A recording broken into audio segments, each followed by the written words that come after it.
I'm coming in loud and clear. Might hear me on the radio. Breaker, breaker, 19. Anybody got their ears on? Hey guys, it's Eric here at Farpoint Farms. Before we get on to tonight's video, let me remind you that I have a second channel. That would be Farpoint Farms Restorations and Repairs. Do a bunch of automotive related content over there, and I hope you'll check it out. And we got a brand new website, farpointfarms with an S at the end.com. We have forums over there, and I'm hoping you'll head on over and join the community over there. I think it's really cool. Talk about CB radios, ham-related stuff, as well as riding mowers, satellite FTA systems, all kinds of stuff. So if you're into this channel, you'll probably be into the conversations that are going on over there. But let's get into tonight's video. I have another wonderful little Radio Shack radio from the kind of utilitarian era of Radio Shack. This is the Radio Shack TRC 437. And it's a pretty basic model. It reminds me of the TRC 503, which is one of my favorite radios. But this one predates it, clearly. And I got lucky on this one. This one came with the original wiring harness still intact. Got a 12-volt cigarette lighter outlet there, too. And it's been zipped up. It's got a fuse built in line. It does have the little, mounting bracket so you can put it in your car. So it's really in good shape. A little dusty here tonight.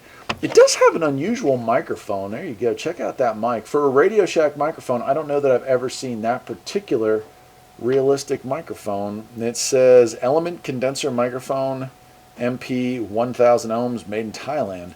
But like I said, I've never seen one quite with that shape or style. So maybe that was an era that I just didn't have a lot of radios from until recently. Now it is a basic radio. It does have volume / on/off. And it does have a squelch control.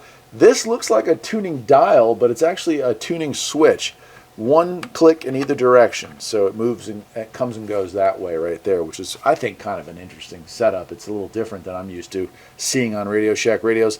Looks like it has a green or a blue LED, and it's really hard to see here, but it does have an RX and a TX little LED light or light that shows up here. Now this one even has the mic holder on the side. So whoever had it in their car, they wanted that compact setup, and I think it came out really well. On the back here, it does have a place for an external speaker, the hardwired power plug, the PL259 connector, and it says catalog number 21-1553, and it is the realistic TRC 437. Doesn't say, I can't figure out when the date was. 0023521 is the serial number on it. So maybe one of y'all out there can help me out with figuring out, where it came from or what era this was. I would imagine mid to late 90s, but I'm not positive on that one. So what I'm going to do is I'm going to hook this thing up to the big antenna, and we're going to see if it works. Hopefully it works. And if it works, we're going to see if we can roll through the channels, pick up some conversations, and maybe try to get in on one. So there you go. Let's do it. All right, it's time. Let's see what we got. And it works. That's great. Or does it?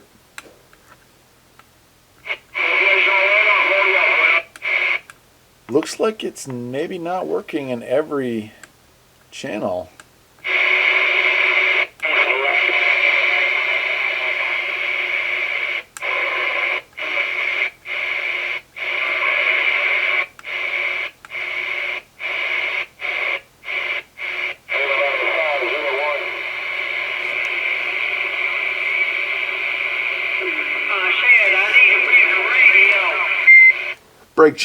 Brake channel for a radio check.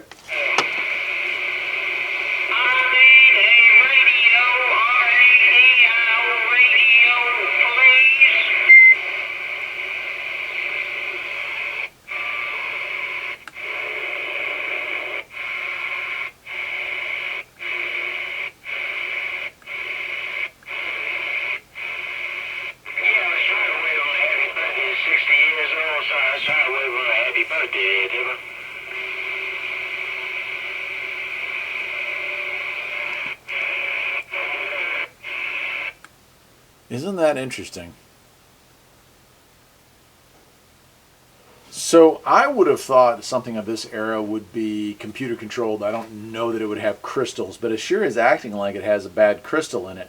We have all the channels working except 7 through 1, And transmit does work, although I wasn't able to make any contacts here. That's not unusual. We have a lot of skip today, and there's just so much skip that I can't make any local contacts with this either. It's just kind of drowning out the signals. And because this is just a little 4-watt radio, it is definitely having a trouble today with all that background noise. But that's the TRC 437 with that very unusual microphone. Let me know if you've ever owned one of these radios. I'm curious if this was something that was popular in its time.